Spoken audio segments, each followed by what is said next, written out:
Welcome in, I'm Artris, and in this video we're going to be covering over a new leader from OP11, Purple Katakuri, and this is a leader that I think has been extremely overlooked because, well, there's plenty of other purple options that are probably much better because of the fact that those purple options are Straw Hat Crew type leaders and can use Gum Gum Giant, whereas this Katakuri unfortunately cannot. But that does not mean that this leader is bad, so let's go ahead and talk about the leader and the deck list overall. But before we go over the leader and the deck list, if you're new to the channel, please make sure to drop a sub. And if you enjoy the video, give it a thumbs up. It helps out the channel so much. Thank you all for the support. Additionally, if you'd like to talk about the One Piece card game outside of the YouTube comments, make sure to join the Discord community. The link for that is in the description below. So this is a 5-life leader that has an ability that's very interesting that says when attacking and then also on the opponent's attack, once per turn, you can don -1 and then look at the top card of your opponent's deck. Then this leader gets 1,000 power during this battle. So you're getting free information towards the later stages of the game, or if you have ways to get that don back, you're getting free information. So how do we build this deck? We build it with a lot of purple Big Mom Pirates. This is the name of the game. We're trying to have as much consistency with our searches as much as possible. And there's a lot of strong Big Mom Pirates top end and some that's been introduced into this new meta. So let's go ahead and talk about what we have here. Starting off, we have 4 Charlotte Anana. In my pudding video, I had some of these in the deck and it unfortunately wasn't the best option as far as what you could add in. I thought it was a pretty interesting tech, but the reason why is because you have to have a purple Big Mom Pirates type character other than this one on the field in order for it to gain blocker. And in the pudding deck, you had some yellow cards. So sometimes this was not online. But with this deck, you're pretty much online all times. There's a few cards in the deck. I believe the Bond Clays are not Big Mom Pirates, but everything else should be Big Mom Pirates related in the deck. So therefore, this is a 1-cost blocker, which it doesn't get much better than that. We're running 4 of the Searcher Pudding that came out in OP11, just looks at the top 5 and reveals up to 1-cost 2 or greater Big Mom Pirates. It has to be 2 or greater, and then put it into your hand, and then put the rest at the bottom of your deck. The other part of this ability says activate main, don -1, then rest this character. Look at the top card of your opponent's deck. So if you don't want to use your leader ability first, you don't want to swing and get that leader ability going, you can use this instead for some other abilities that will synchronize with this instead. Then we're running a playset of the 2-cost Katakuri. This is a really strong card that came out of OP08. You trash this character if you have a Big Mom Pirates type leader.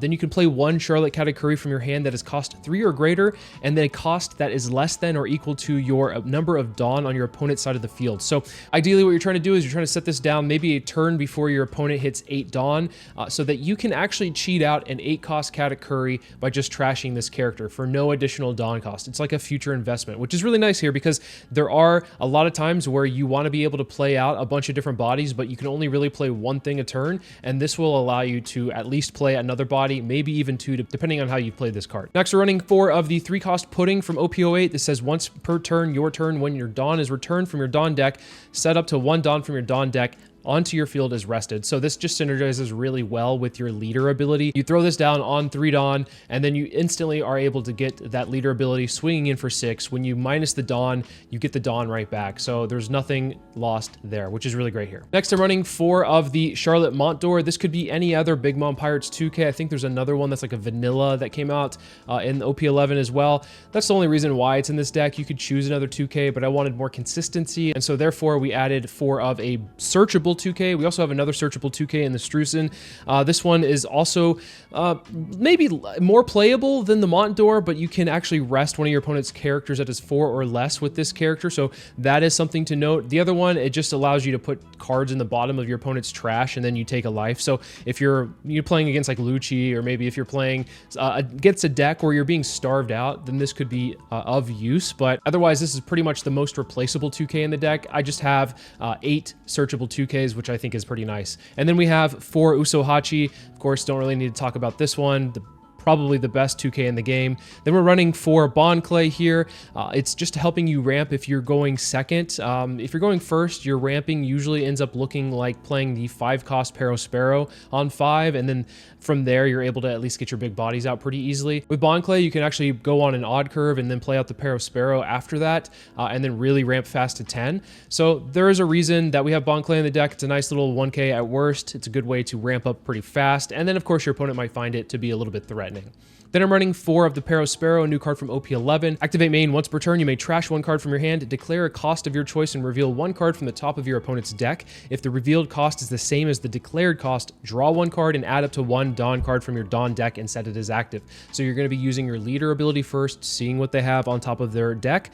Then with the Sparrow ability, you pitch probably the worst card from your hand, you declare the cost, you reveal the card, and you draw a card, and then you ramp up. So this will allow you to really get that engine going. It's one of the most important cards in the deck. And then probably the most important card in the deck is the 8 cost Katakuri blocker. End of your turn, set up to 2 of your Big Mom Pirates type characters with a cost of 3 or more as active, then add up to 1 Dawn card from your Dawn deck and rest it. You don't ever have to worry about going down too low in Dawn because of the fact that this will just get you a Dawn every turn. This will also protect your units because you can restand your units at the end of the turn, which is really nice. So anything on the field is going to be pretty much protected, at least that you're going to be worried about protecting. So I think that this is pretty important for the deck, and I don't think this deck would be even halfway functional if this card wasn't in it. Then I'm running 2 of the 9 cost Linlin. To be completely honest, I have been playing this deck a little bit before I made this video, but I feel like this card should be a 4 of. I was running it at 2 because I wanted to make room for a playset of the 10 cost Linlin that came out in OP11. But after playing with this card just allows you to just survive for so long. It's really oppressive against like aggro decks, which isn't necessarily going to be a huge problem for you because you are pretty tanky, but I think that this Linlin allows you to at least get across the finish line a lot easier. So I would personally, before we even get into testing the deck out into the sim, I would like to move this to 4, but because of this video, I want to actually include more of the 10 cost and try this out. I think that this card is really strong as well. If you have a Big Mom Pirates type leader, this character gains rush, and then on the opponent's attack once per turn, Dawn -5, you may declare cost, reveal 1 card from the top of your opponent's deck. If the revealed cost is the same cost as the declared cost, give up to 1 of your leaders plus 2,000 power during this turn. So it's for the entire turn. You can use your leader ability, then -5 on top of that to get plus 2,000 for the rest of the turn. It's kind of like a do or die situation. I actually haven't had to really use that yet because I think that this is a situation where your opponent's trying to push for lethal, and this will allow you to at least counter out a lot easier. But you do have to do Dawn -5 for that to happen, and then Dawn -1 with the leader ability to start off with, which is not a cheap price to pay for that. So this card is really good though because of the immediate value you get off of it and the defensive capabilities, but I do think that the 9 cost is probably worth increasing, maybe decreasing some of these other cards instead, and then have just a bunch of bombs would be nice, but yeah, I think that this card is really strong. And then finally, we're running 4 of the 1 cost event. We're going to claim the One Piece. It says main, if your leader has the Animal Kingdom Pirates or Big Mom Pirates type, look at 5 cards from the top of your deck, reveal it to 1 Animal Kingdom Pirates or Big Mom Pirates type card, and then add it to your hand, and then the triggers activate this card's main effect. This will allow you to at least find pretty much anything in the deck because all of these things are pretty much searchable. I say pretty much because the Usohachi and the Bond Clays are not, but I believe everything else in this deck is searchable off of this, which is very nice, of course. And so consistency is the key. If you're able to find your pieces more often than not, you're probably going to be able to win. If that's the case, then why is this deck not doing so hot? Well, because of the fact that it doesn't have as good defensive capabilities as Gum Gum Giant. So that is a little bit of a hindrance, and I think that there's probably just overall better decks that provide more explosiveness, but I do think this deck is worth exploring, and because of the fact that it's probably a natural counter to Blue-Purple Luffy, this might be worth testing out in the meantime. This could also be, barring the Bond Clays, I can just hear the comments now, oh, this is not a budget deck, but this is probably a budget deck outside of the Bond Clays. I think pretty much everything else in this deck is relatively inexpensive. I think Usohachis might be going down because there's a reprint coming. Bond Clay can be replaced with other things as well, so you don't have to run these, of course, but I think that this is probably an affordable deck for most people. Probably, for me, I think sub $100 is affordable. I would have to guess that this is probably that. Obviously, minus the Bond Clays, of course, but I think that this deck is probably pretty affordable for most people, and if that's the case, there's probably people looking to play a pretty fundamentally solid deck, and I think that this is it. Regardless of all that, let's take this list into the sim and see how it does. All right, against green-purple Luffy, I'm going to mulligan this hand. I don't see a lot of action, and this is at least a little bit better. This matchup is kind of hard no matter what. We kind of have to hope to find a couple of our 9-cost Big Moms, and this is the reason why I want to increase them for this matchup, because if you are able to at least dodge the stage and have a couple of 9-cost, you can make this matchup a little bit more winning.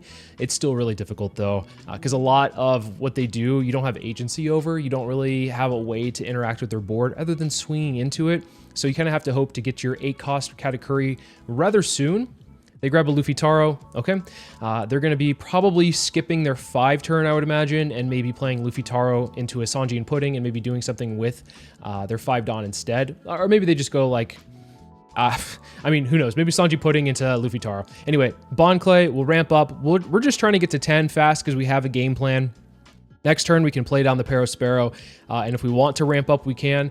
We can also just use a leader ability as well, and then just not really ramp, just get that Dawn back. So I think we're fine either way. It depends on what we draw on the next turn or two, but maybe we want to hyper ramp up to 10, and that could maybe help us win this game. So as you see, they did have a Sanji and Pudding off of the trigger event. Unfortunate, but yeah, I would imagine they're probably just trying to answer this Bond Clay. That's what I thought. I could block this, but it's going to go down anyway. They have 2 Nami swings to follow it up with, which, to be fair, I think that they should have swung with those instead, but sometimes you want to get the value off of the Zoro, which I completely understand. Anyway, we'll take the 6. We are going to just go ahead and swing 7. Because we're not really going to be able to use this 2-cost Katakuri, I'm going to go ahead and just pitch it for the Pero Sparrow effect. Swinging 7 into the Zoro, we're getting the Dawn back. So we're not really going down. We'll declare the cost of 2. I left an open one just in case we drew into another searcher, which was close. We'll grab a 9-cost Lin and pass the turn after that. We are lucky they haven't seen stage yet, and they might not. So it's Luffy Taro into Sanji and Pudding. Leader ability to be a 6k leader, and they might. This would be a good time to throw down stage if they have it. We hope that they don't, though, because if they don't, then we can put the Sanji and Pudding into life and establish a body and also heal at the same time. This Big Mom does it all. And then after that, we can follow up with 10 costs. So we'll take that. We don't mind going down to 2. I think that sometimes I take too much life, but I don't really mind. I actually don't really mind taking too much life, but that's just me. We're going to go ahead and... this is a little bit tricky because I think if we minus too much Dawn, we won't be able to play the 10 cost. So I think we just go ahead and pitch a Bond Clay. We'll put the Sanji and Pudding into life, and then we can go ahead and just swing 7 into 6 here. I think we just pass the turn after that, because then we'll be at 10 the next turn. I don't want to use any abilities. I guess you could use like a free ability, get a Dawn back. Maybe that was like a slight, not misplay, but maybe not the best use of our Dawn. God, Sanji Pudding into Sanji Pudding. Love to see it. They have 3 of them, of course. Of course. They probably have a 4th one in hand as well, ready to go. And they're only in the probably top 30 cards of their deck. Or I guess top 15. So I'm going to search off another 9 cost. The only 2 that we have in the deck, and we've seen them in this matchup. So I think someone's looking out for us. So we'll go ahead and just take that one. And then here, if they decide to swing 9 into the Pero Sparrow, I think we block. If they swing 9 into lead... we might also block as well, but I think we just take it. I don't mind. Another trigger event. Okay, so we can grab a counter maybe, because we have a lot of top end. We don't need the 8 cost at this point. It's a really good card, but we don't necessarily need it. Let's go ahead and swing. We can pressure them. We can go 10 into 8, and then get a 2 and a 1 at a hand or a 0 cost event. And then after that, we can go ahead and play out the 9 cost Big Mom and put a Sanji and Pudding into life. So they give us a 2 and a 1. That's good. Let's go ahead and trash one of the 10 costs because we have another one we don't really need to. It's nice to have, but we don't need. And then I'm going to use the Pero Sparrow ability. So I'm going to use the Pudding to rest. I don't want to swing into them. I don't want to give them cards. I want to kind of starve them as best I can. They have an Electrical Luna coming up. Okay, so then let's go ahead and pitch probably the Katakuri. Because once again, we're not really going to be playing it too much. We don't have an 8 cost. And then we're going to use the Dawn that we get back to swing 8 into the Luffy Taro. Just getting another card out of hand here. And we know full well that this Pero Sparrow is probably going to be rested for the next turn because they have Electrical Luna in hand. Although I don't know if that's going to be their best play. But they also have a lot of Dawn as well. So I do have at least another 2 cost ready to go in case I am able to get an 8 cost Katakuri here. This Zoro is a really good play. The Zoro is really good because it means that I can't block any of this stuff for free. They swing 5 into 0. If they're going to play Electrical Luna, they probably just don't swing. They just leave the Zoro standing. That's my opinion, but maybe I'm wrong here. Anyway, they use their leader ability. They just swing 7 into 6. I think I'm going to use my leader ability to look at the top of their deck. So we have a 1 cost stage. I'll give them a 2k here. We have to be very careful. I think we have to give them a 2 and a 1 here. And then if they swing 9, we just take that one. There's not much I can do about that. And yeah, they play Electrical Luna, and they have 3 open, 3 in hand. I think we start off with, we can play I think we just start off with a 9 into 7, but I was going to say that we just play the 10 cost. Okay, so Gum Gum Giant immediately coming out. Pitching a Gum Gum Giant, that's not a good sign for me. It's really not a good sign for me. 9 into 7, they might do another Gum Gum Giant. Yeah, seems to be the case. Pitching the Going Merry. We'll go ahead and play the 10, and then I'm going to swing 6 using my leader ability to look at the top, so they have a Luffy Taro coming, and I'll get rid of the Zoro, and then I think we just go 12 into 8 here. I think we just let the pudding... Oh my god, they had 4 in hand? Oh my gosh, that's quite insane. Did they draw into a counter though? Okay, so we at least are not like super Omega punished, but also at the same time, like they don't have a lot of Dawn to work with either, so I think we're in a pretty decent spot. A scary spot, but a decent spot. So we might be able to start coming back at this point because they're just so low in Dawn. And we know that they have no more Giants for the rest of the game. They used all of them in that turn to protect their units.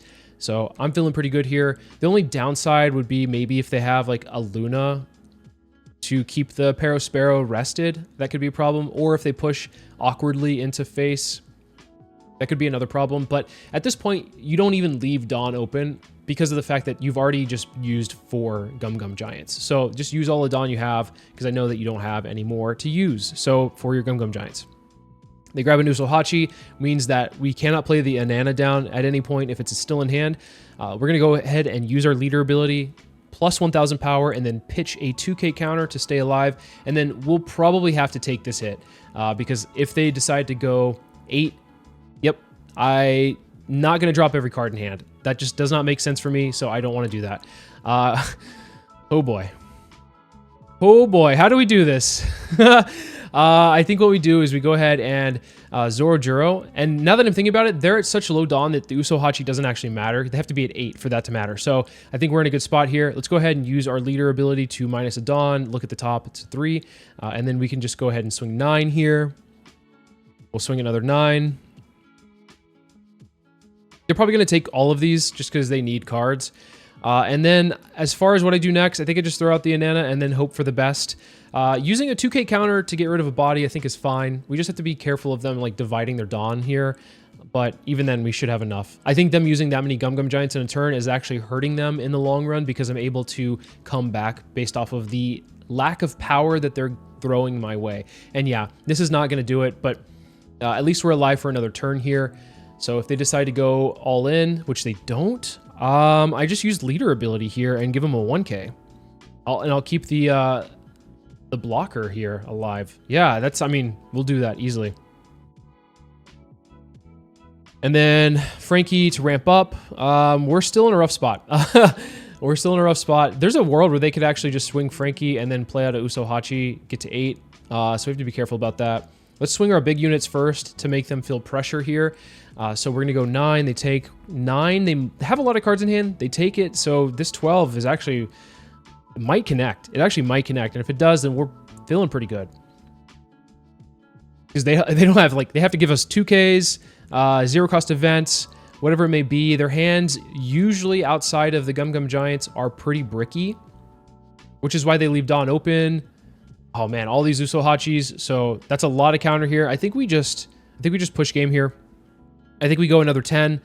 I don't think that they're going to be able to counter out of this one. You could argue to do a little bit better of a number, but I think 10 is fine. Yeah, they just had bricks after that.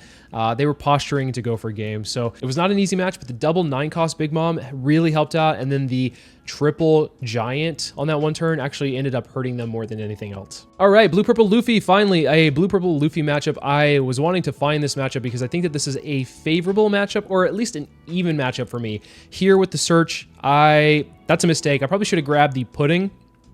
This pudding here is really good for just getting our ability off every turn and not being punished by using it, and I don't have a way to do that. So maybe I should have grabbed that instead. We'll just swing 6 here, and then I'll play out the 2-cost Katakuri and just leave it on the field. They might have removal for it with a, what is it? The Gravity Blade on 7, although that's not good use of their Gravity Blade. They could use the 5-cost event. I forget the name of it right now. God Thread. They could use that as well. Once again, though, we're not really concerned. We'll take the 7. And then this next turn, what we'll end up doing is we'll play the Pero Sparrow. And then I will swing 6, use the leader ability to see what's at the top of their deck. 1-cost Gear 2 event. And I think our follow-up play here is probably another Pero Sparrow. So let's go ahead and pitch the Bond Clay because we don't really need to ramp. We'll use this and then play out a Nana with the 1 Dawn that we get back. And then they're going to 7. They could Gravity Blade us this turn. They do God Thread. So yeah, God Thread, the Katakuri, that's fine. I actually am not like too worried about that. Although, to be fair, that's probably the best use of it because I was just going to play the 8-cost this next turn. So yeah, okay, good choice on their part. Here, we're going to go ahead and I think the 5-cost is the only thing that really makes the most sense. We could play a Bond Clay, but I think this is better. We'll go ahead and swing 6, see what they have, another Gear 2. And then what we can end up doing is using this ability. We actually could ramp a couple of Dawn, I suppose, but yep. And then I think what we can do here, since we drew into the pudding, we just swing 7 here. There's an argument we could ramp again and then swing 8, but you know, I think it's fine. This would have been the same thing no matter what. They have a Gear 2 in hand. So we'll play the pudding down. A little bit late for the pudding, I will admit, but it's better late than never, I suppose. Maybe there's a world where we can actually attack in with it, and that could be a great thing, but I don't know. So yeah, I actually think that the biggest misplay there was probably not double ramping, because I think that we're not able to get to 10 this turn. I think we're going to 9. If I am correct there. So they put a Pero Sparrow at the bottom. Yeah, we would have been on 10. That's okay. What we'll end up doing is this. We'll go ahead and swing 6, use our leader ability. Look at the top. It's a 3-cost Zoro Juro.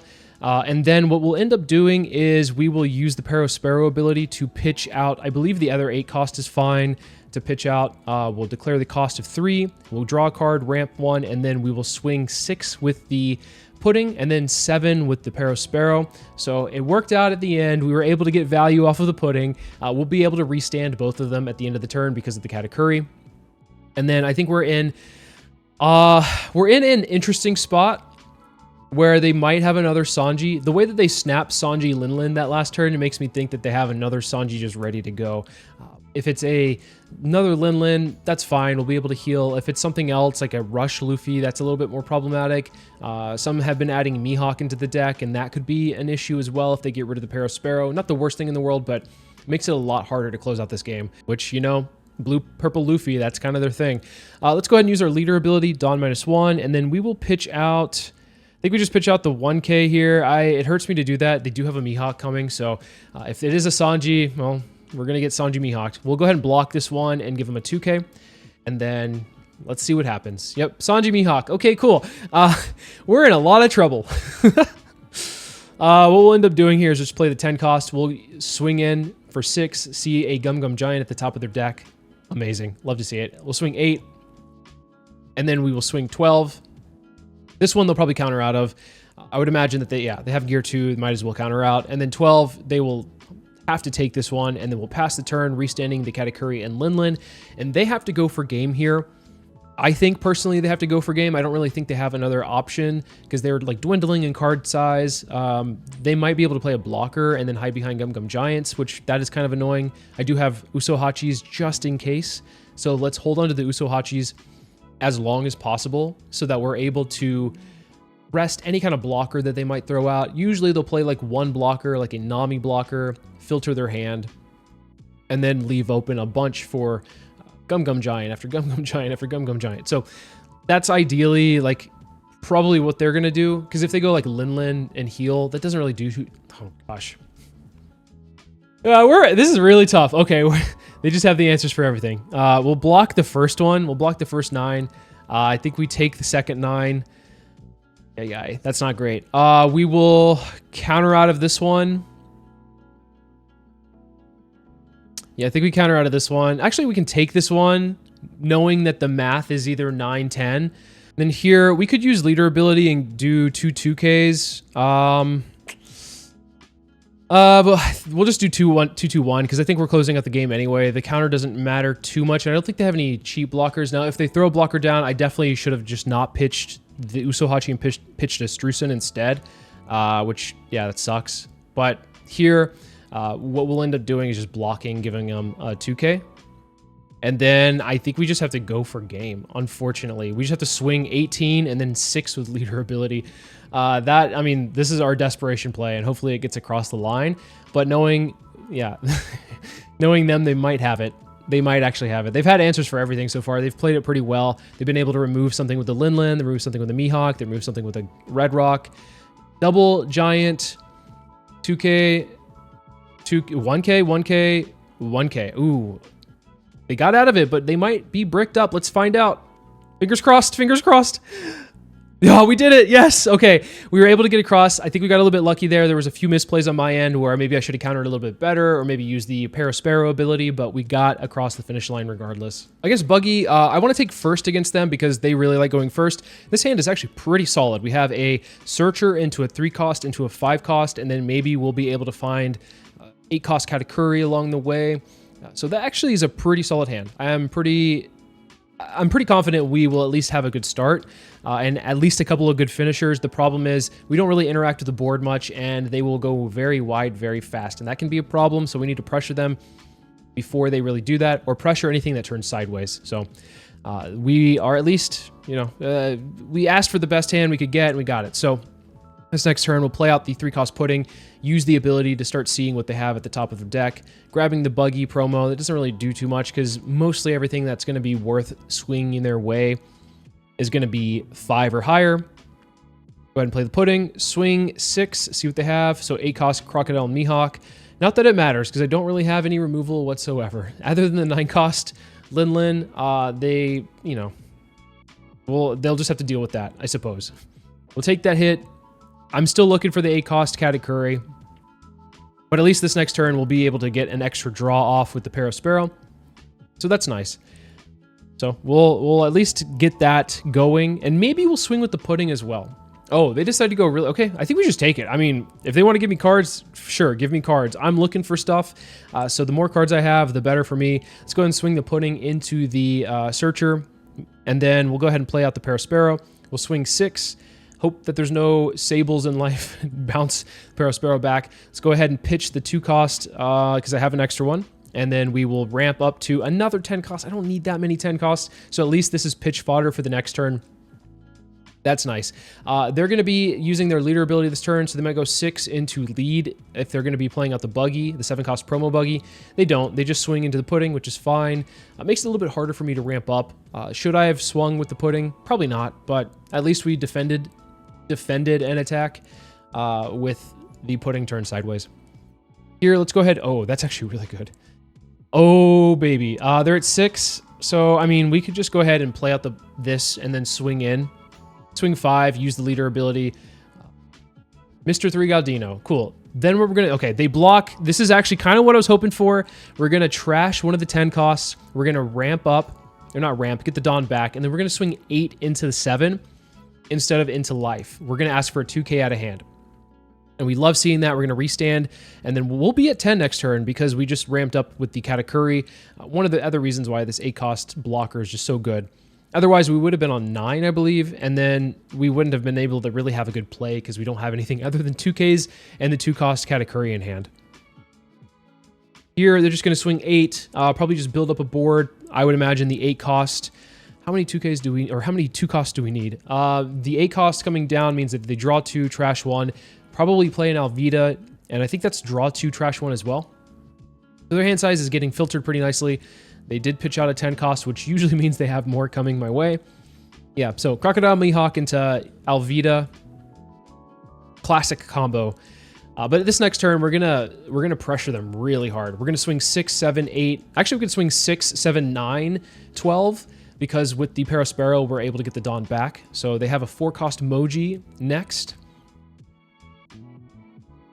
Hopefully they block again with the Mihawk. I kind of want to bait them. I mean, maybe they learned their lesson last time. We'll swing 7 into lead. These attacks to face are really annoying. Into their bodies would be really like easy for them to counter out.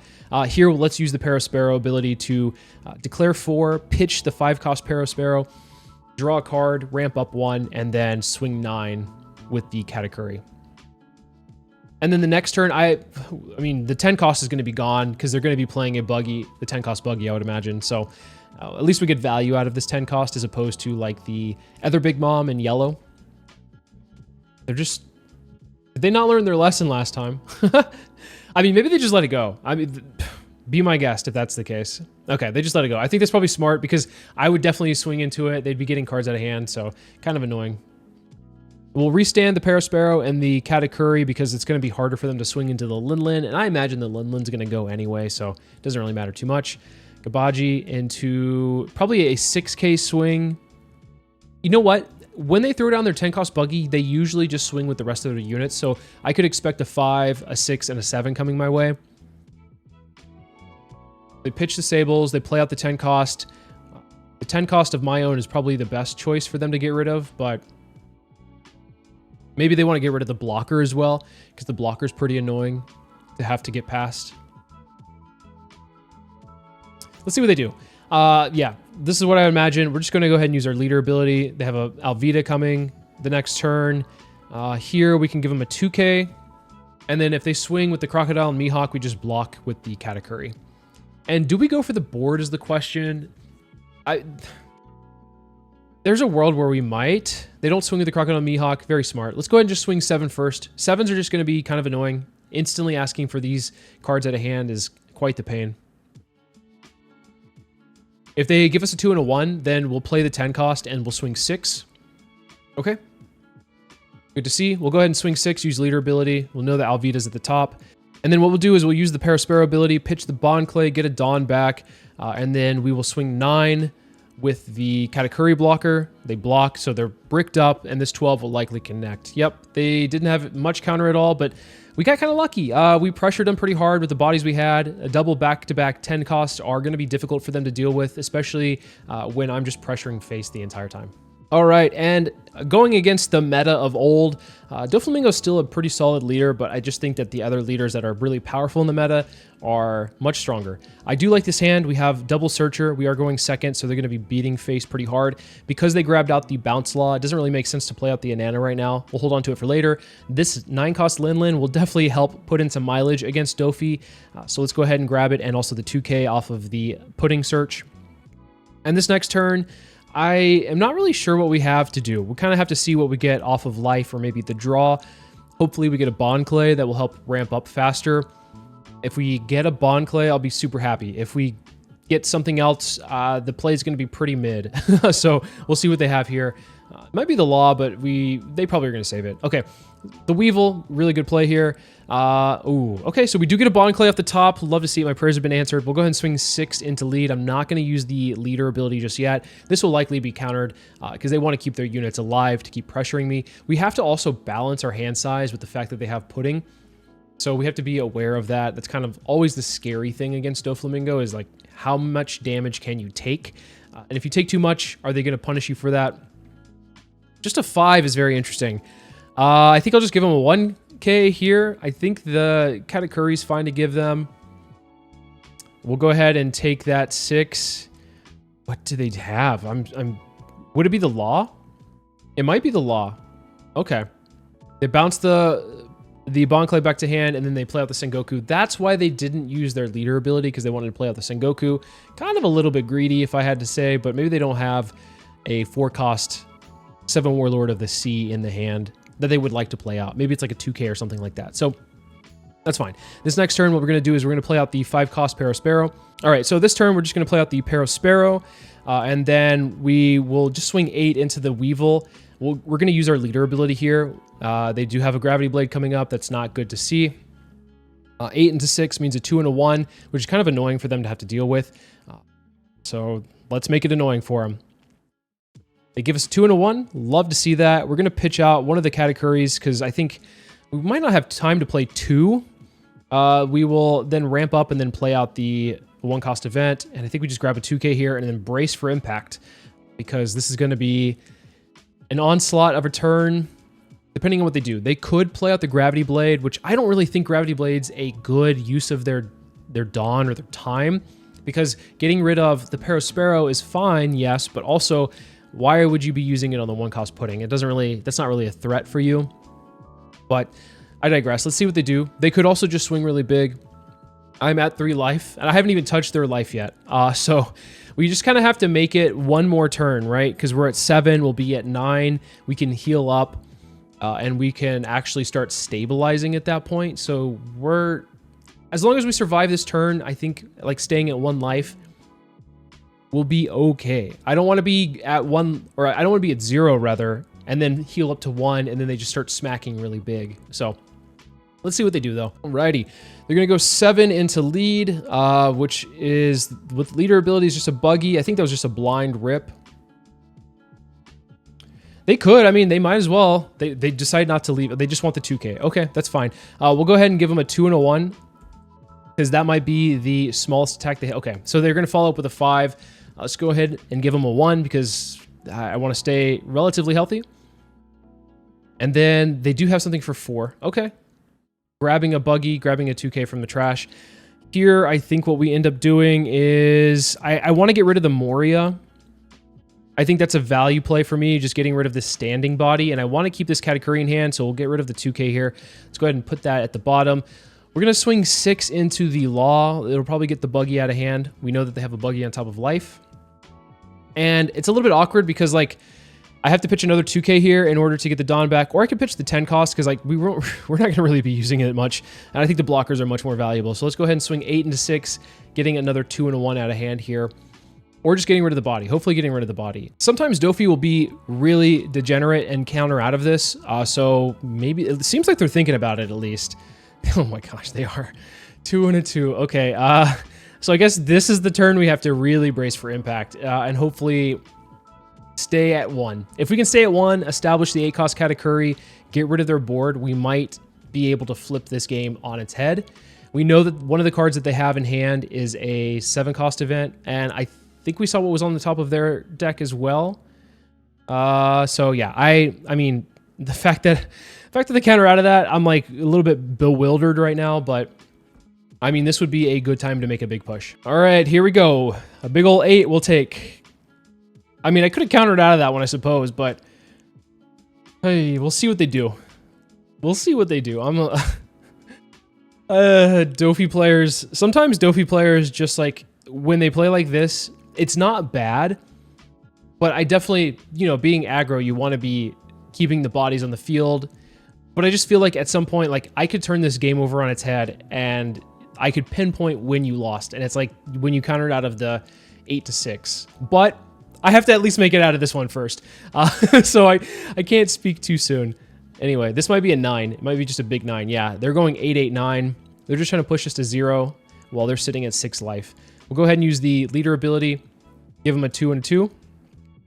We learned our lesson from that one game where we didn't do that. We'll swing 7 into the Law. We'll swing 9 into the Weevil. And I think we go ahead and play a Katakuri. We'll go ahead and trash one of the big moms because we don't need it. But we'll do that in a second. We'll use our leader ability, see the Sengoku, swing 7. Then we'll trash this. Hopefully we get a blocker or maybe a searcher off of this draw.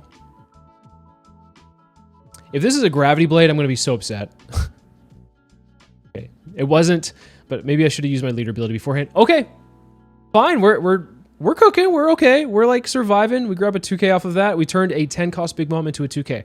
So that is why I use that ability first, just in case they had a trigger in life. But yeah, here they might just swing really big. Like they might want to just crack through this Katakuri and try to get to 0 life for me. I'm going to block it if they go too big. If I can counter out outside of that, I'll do it though. All right, finally they are making a move here, and as expected, they are swinging really big here. And I'm just going to go ahead and block and give them 2 and a 2, so I can keep the Katakuri on the field and then establish a second Katakuri after that. This play, I think, is probably... This might be the play that loses me the game if I take too much damage then I'm also going to lose the game. So, but countering out that is probably also not ideal either. So we'll see. We'll see what we do. We just have to kind of like take it one turn at a time. And this turn, they're not playing any bodies out sideways. They're probably playing a body standing upright, which is even more reason for me to keep this Katakuri on the field. They do play out a Weevil. Kind of annoying, but I suppose it's okay. Let's go ahead and just... what do we do? I think the 8 cost is the best play here. And we'll pitch the 10 cost. We don't really need the 10 cost in this matchup. Let's swing 6, look at the top. It is a Law, so knowing that the Law is coming, I don't think I play out this 1 cost blocker. I mean, I guess I could. I guess I could bait that out, bait the Law out, but... I don't know. It's like I want to keep the counter in hand, but if they have the Law coming out, then it might just bounce it back to hand anyway. So I don't know. There's argument to keeping it in hand. There's argument to keeping it on the field. We'll go ahead and pitch out the 10 cost. We will draw into a Katakuri. Unlucky. Unlucky. This is where if we had a 2 cost Katakuri, we could have played this one as well and had 3 blockers on the field. Let's just swing 11, push him down to 1. Pass the turn, restand everything, and hope for the best. Yeah, just hope for the best. Because if they like poke down, I have 3 cards in hand, a 2K and a 1K and a brick. They poke me down with everything, like a 5 with the Sengoku, I'd have to give him a 1K. 5 with the Sengoku, I'd have to give him a 2K. With the Teach, a block. With the yeah, that's not gonna get through. What could get through? Not a lot. Not a lot. If they're running the bypass event, if they're running 2 of them, which most only run 1, if even that, then maybe, but we're in a good spot, right? Okay. Well, I think we actually have to block this one. If they're going to go 10 here, they might have the event Perfume Femur to bypass a blocker if it's 0. So I don't want that to happen. So I'm just going to block that one outright. We'll have to see what's in their hand afterwards. Playing a Hancock out, that's actually going to be really hard to break through this. That was a good play. That was a good play because they have a lot of cards in hand. They have so many cards in hand, and if I don't get an Uso Hachi off the top, I might be in a little bit of trouble. What I'd like to see here is like a 9 cost Big Mom or an Uso Hachi off the top. I think either of those would be good. Here, they probably should just... I would use the Teach ability, put a card that they don't need at the top, and then just swing really big. A swinging 7 is not going to really do anything. I just block it. I think they're just trying to get their leader ability, which that makes sense. Maybe they just want card advantage instead of like getting a really big hit in. Yeah, it's a Moria. Probably a Moria to grab a 2K here. We'll just block. Yeah, just block it. Grab a Mihawk. Okay, grab a 2K, and then we'll block, and then we have to kind of push for game here, which is really awkward because I don't think we survive another turn, unfortunately. We'll swing 9 first just to see what they do. Okay, I think we're committed. I think we're committed because like you could go for board and like maybe stay alive one more turn, but I think we're having to just commit here. We'll go 10 since they took the 9. We'll maybe get some cards out of hand here, and then we'll have to divide the Dawn evenly between the 8 cost and my leader. So I think we're looking at like an 11-11 if we use the Parasparrow ability. Okay. Wow, they counter out a lot there. Can they counter out of another 11? All right, let's go ahead and we're just committed. I mean, we could search for potentially an Uso Hachi off the top, but I think we just go ahead and crack at them for 11 twice and just hope for the best here.